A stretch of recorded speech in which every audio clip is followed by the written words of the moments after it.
Africa's future has the potential to shine brightly.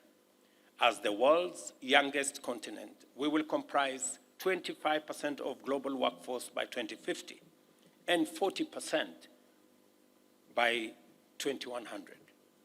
This immense energy, power, and entrepreneurial spirit can revolutionize not only our continent, but also the globe. Without Africa's entrepreneurial contributions, the world cannot achieve net zero emissions by 2050, and that's a reality. Scientists agree that failing to achieve net zero by 2050 would result in a disaster for life on Earth, humankind, and civilization as we know it. Frankly, there is no need to tell Africa, particularly its youth, about the challenges of climate change. In a recent youth survey, 90% of Kenya's young people indicated they and their communities have been impacted by climate change. Climate change ranked among the top 3 most important issues for the 60% of them.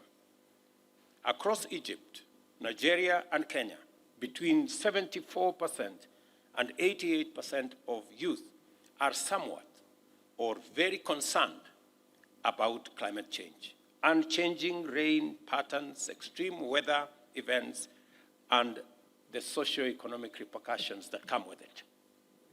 These were most frequently cited as the negative impact of climate change. So, why do I believe our future can be remarkably bright? After all, we must generate 30 million new jobs each year to accommodate our rapidly growing youthful workforce. And that's a challenge even without the added complication of climate change. My optimism emanates from the fact that Africa's youth is pivotal part of our solution. Additionally, our untapped potential in renewable energy and natural resources is a key factor. These 3 elements, the young people of our continent, providing labor, innovation, creativity, enterprise, the energy resources that are abundant in our continent, and the natural assets that we have in this continent, whether it is green minerals or whether it is carbon sinks, are the driving forces behind the technical feasibility and commercial viability of the solutions we need for today and tomorrow, especially in the context of climate change.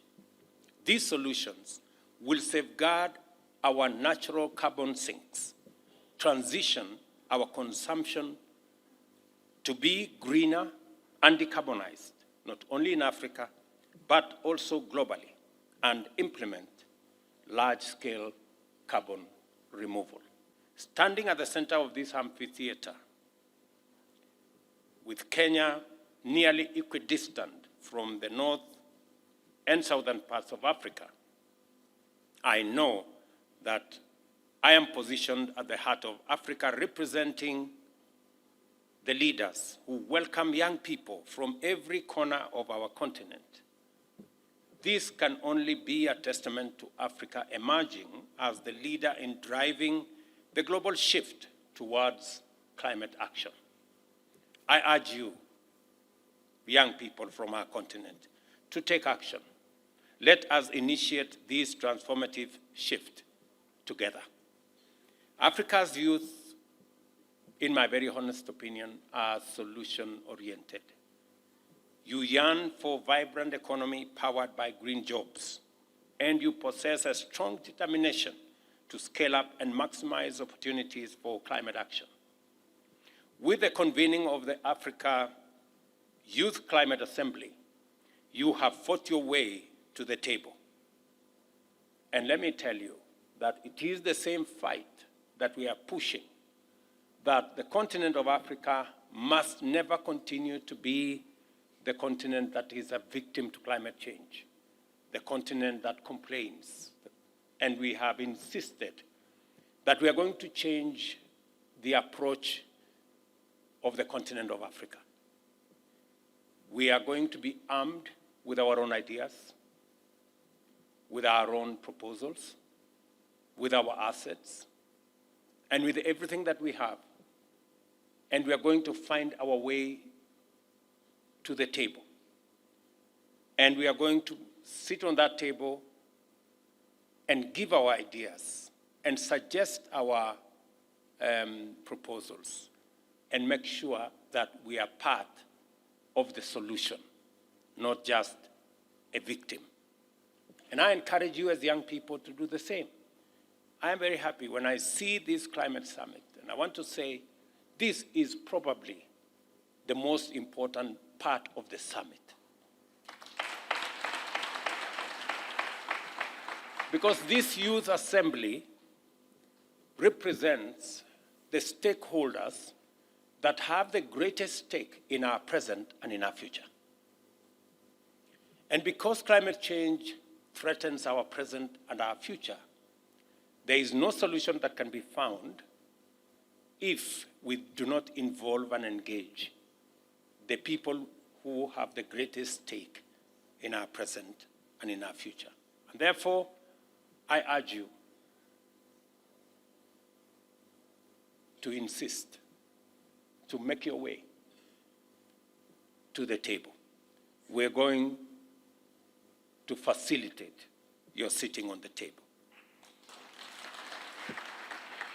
Because we all know, it is said that if you are not on the table, you probably and most likely be on the menu. And I do not want any young person or any one of us to be on the menu. To expand its economy and prosperity while avoiding worsening the climate situation. And in fact, offering climate-smart solutions. A climate-positive green growth, that is our aim. Our youth can imagine that future.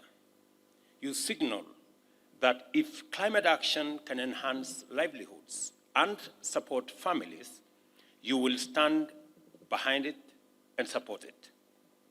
And I want to confirm to you that that is indeed the case. Over the next few days, Africa and global political leaders, investors, industry leaders, and scientific experts will explore how Africa can harness its potential to play a pivotal role in the global fight against climate change. We will also focus on how we can achieve equitable and sustainable prosperity for all by seizing these opportunities. To turn this vision into reality, Africa's youth is front and center.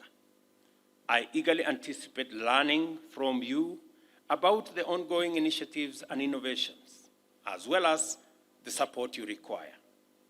As we engage with various stakeholders and decision makers, it is crucial for us to understand what you and other youth across the globe need in order to shape and accelerate these opportunities. Let us now work on accommodating your dreams, an economic future painted green and brimming with boundless potential for collective climate action solutions. Your dreams of climate action are too vast to be contained. They command space, priority, financing, and scaling up. And I was very happy to listen to the youth envoys and the young people who have had a conversation with this summit on where you think this is going. And quite frankly, if you ask me, the 30 million jobs that we need to create for our young people, the entrepreneurial opportunities that exist in our continent, that climate change could possibly be not just a challenge, but on the flip side, a solution to the challenges that we have.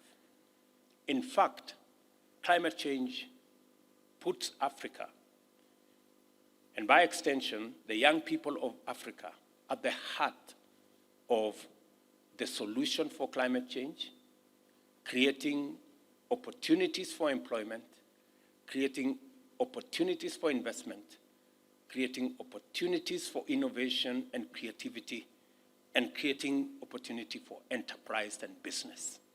And the people who have the greatest stakeholders in those opportunities, and we are going to be presenting Africa as a continent that is coming with opportunities. We have assets. The largest assets we have in this continent is our renewable energy assets. We have the greatest potential of green assets in the renewable energy space in Africa. We have the largest assets of green minerals that can be used to leverage on the green potential that exists. We have the largest, in probably two-thirds of the largest, two-thirds of Africa's uncultivated arable land. And we have the jewel, the young people of our continent. Today, I present to you the African Youth Climate Assembly, which is a coalition of innovative minds and change agents committed to confronting this crisis head-on. Our assembly embodies the immense potential of African youth, providing the age is not barrier, but a catalyst also of transformation. Your Excellency, as we prepare for the Africa Climate Summit, the choices made here ripple across generations. The policies crafted now are going to determine the world we, the youth, inherit, and we urge you to seize the urgency, committing to sustainable development, renewable energy, and equitable resource access. And with your support, Africa can emerge as a climate-resilient hub of innovations. And to our fellow African youths, you are the leaders of today and not tomorrow. Your energy, ideas, and unwavering dedication are our greatest assets. Let us transcend the boundaries and work in harmony towards a greener, more sustainable Africa. And one of the key things that this assembly was actually tasked to do, even by the Ministry of Environment and Forestry under the leadership of CS Soipan and also PS Festus Ngeno, has been to be able to avoid the fragmentation across the continent and rally young people behind one unified agenda that allows us to speak in one voice.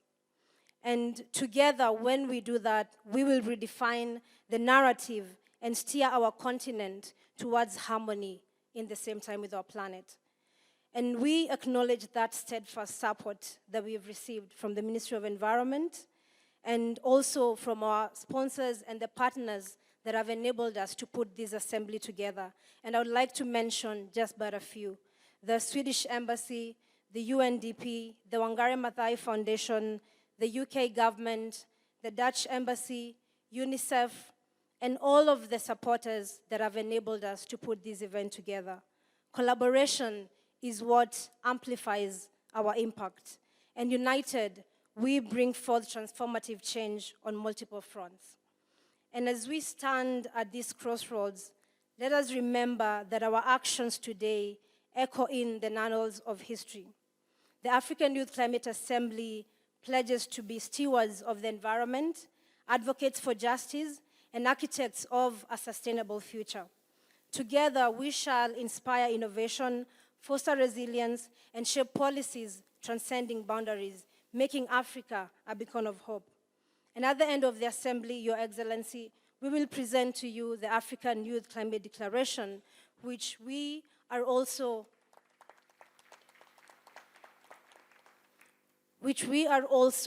requesting that you champion for us at the Africa Climate Summit for all the heads of states that are also going to be at this assembly and the summit, to be able to ensure that this assembly is also systematically embedded within the African Union and also within the structures that exist in all the nations across this continent.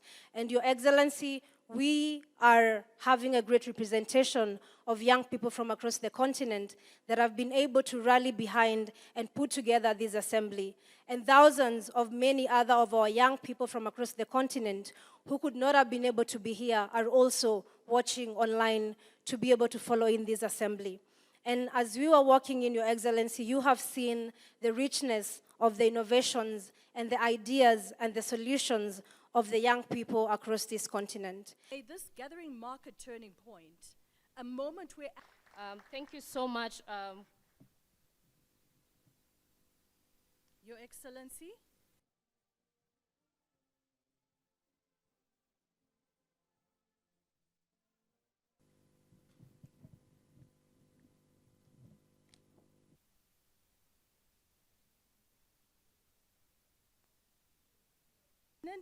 That have come all this way to join us today. Combined with our commitment to Agenda 2063, that have come all the way from Egypt, from Liberia, from Benin, this youth assembly, who I know have spent